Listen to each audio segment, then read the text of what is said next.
The man and his dog walked slowly across the farmland as the early morning sun stretched their long shadows over the red soil. Another routine day, another trip to the chicken pen to feed the flock.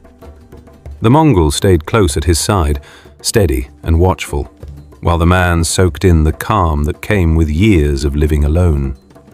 He had no idea how quickly that calm would shatter. As they neared the coop, the air felt wrong. The usual soft clucks and rustling were gone, swallowed by a thick, unnatural quiet. His chickens lay scattered across the dirt, bodies bent at odd angles, feathers matted with dried blood, eyes staring wide in sudden terror. Whatever had visited this pen had not done so out of hunger. This had been something else entirely. The dog froze. Its hackles shot up as a deep growl rose in its throat, then exploded into sharp, frantic barks. Its head jerked skyward. The man followed its gaze, squinting against the bright light. At first he saw nothing. Then came the sound.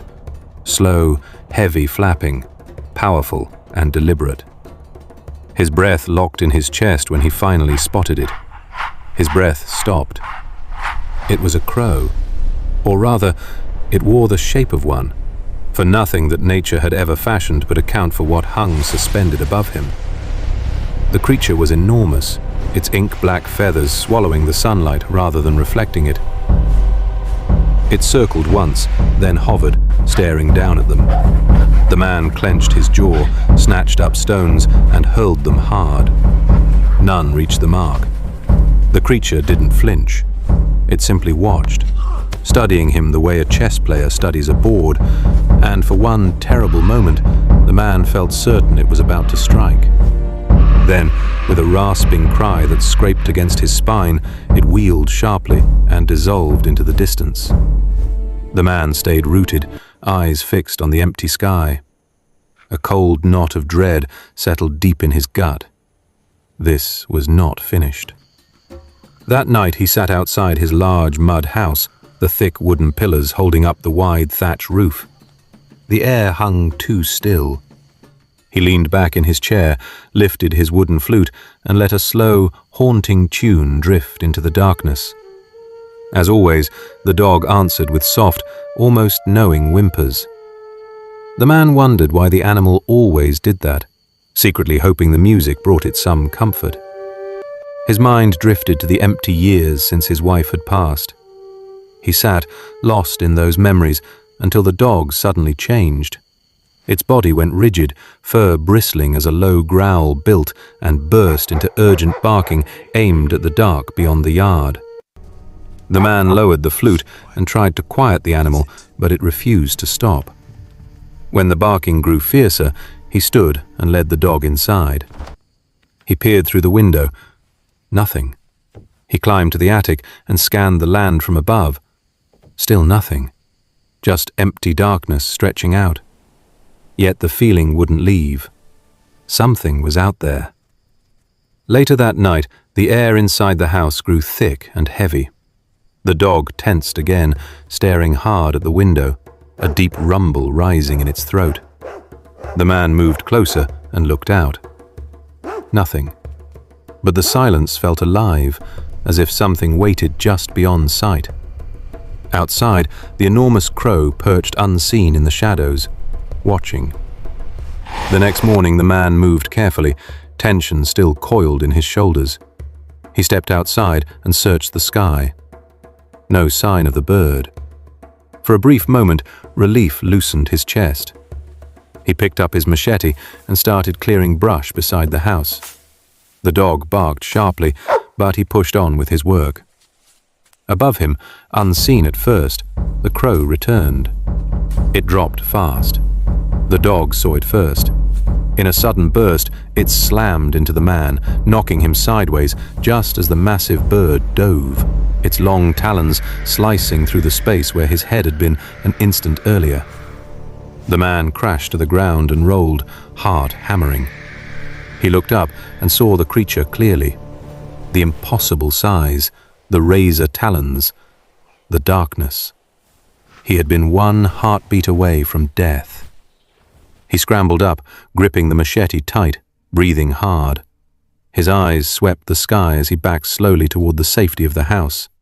Sweat ran down his face. That was no ordinary bird. For a second, he thought of calling for help, but the idea died quickly.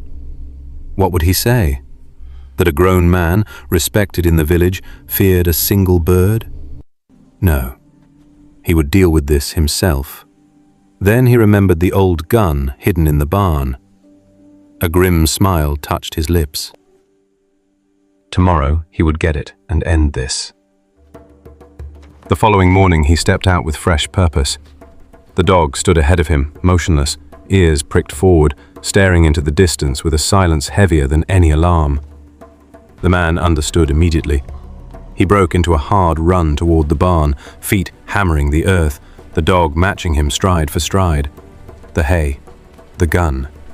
Just a few more seconds. Then the sky split open, a thunderous beating of wings, a shriek that pierced straight through rational thought. The crow exploded into view above him, folding into a dive with terrifying, focused precision. At the last instant, he hurled himself into the hay, seized the gun, and fired. The shot cracked loud. The crow jolted in midair, hit low on its body. It didn't drop, but it veered off with an enraged cry and vanished into the sky. The man let out a long breath. He had driven it away. Relief flooded him as the dog trotted over, tail wagging as if it understood. He pulled the animal close, stroking its fur. Together they walked back to the front of the house. He sat down and whistled a familiar signal. The dog darted inside and returned moments later, carrying his keg of palm wine carefully in its mouth, then disappeared again for a portion of smoked fish. The man watched this small, loyal ritual with a smile that reached deep, the kind only a life spent in solitude can produce. He fed the dog its share, poured himself a drink, and leaned back in his chair, letting his muscles release for the first time in days. The bird was gone. Tomorrow he would go to the market, patch the attic roof he had been neglecting, and pay a visit to the village chief priest. Perhaps the old man would have words for what had happened. Perhaps there were older names for things like this. This wine is good. He closed his eyes, lost in thought. He never heard the flapping. The dog did. Its ears snapped up. In a blur, it lunged forward, slamming into the man and knocking him out of the chair just as the crow's sharp beak drove down. The beak struck the dog's head instead, with savage force. In its last conscious act, it had placed itself between him and the thing that wanted him dead. The giant crow hovered close, its beak dark with blood. Something broke open inside the man. He snatched up the gun and fired again and again, but every shot missed. The bird darted away with a taunting cry, too fast to track. It was too late. The bird had vanished, and his dog was gone. Grief-stricken, he knelt beside the dog for a long time. Then he carried his loyal companion to the backyard. The empty gun hung useless on his shoulder, while tears cut tracks down his face. He dug a grave beside the barn, each scoop of earth heavier than the last. When the hole was deep enough, he lowered the dog gently inside and stood over it. I will kill that thing then.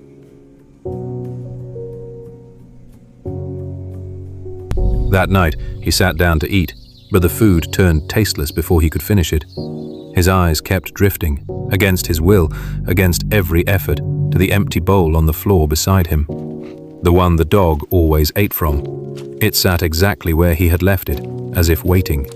As if any moment now, familiar paws would click across the floor toward it. They did not come. They would not come again. As he sat, lost in sorrow, a faint flapping sound drifted through the air. The crow had returned. The man looked up and saw it outside the window, hammering against the glass with dull, heavy thuds, its cries sharp and icy. He rushed to shut and bar every window, hands shaking. He knew it wouldn't stop. Soon the sounds grew louder as the bird moved to the front door, slamming its beak and talons against the wood, probing for weakness. The man shoved a heavy chair against the door and backed away, struggling to breathe.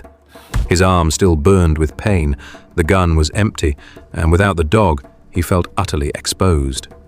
Still, he told himself he was safe inside. The crow circled the house, growing more furious with every failed attempt. It searched every inch until it found the weakness. The attic. The rotting thatch roof he had told himself he would fix. Inside, the man sat frozen until he heard the faint scraping overhead. It grew louder, closer. His stomach dropped as he realized exactly where it was coming from. He was already on his feet when the roof tore open. He hurled a chair upward and bolted, out through the door, into the consuming dark of the night, the crow screaming behind him. He ran with everything left in his body, snatching stones and branches and flinging them blindly over his shoulder. The creature avoided each one without apparent effort. He burst through the storehouse door and slammed it shut, the impact catching the crow mid-flight and driving it to the ground inside. For a moment, the bird lay still.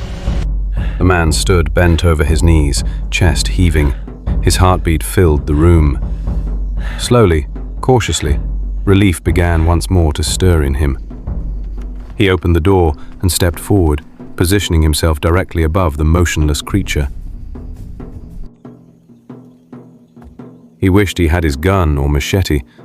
As he lifted his foot to crush it, the crow exploded back to life. Wings beat wildly. In a flash, its massive talons clamped around his neck like a vice. He choked, vision darkening, and then he heard the ancient, rasping voice from the creature. I have waited 35 years for this moment. You burned her at the stake. Tonight, your soul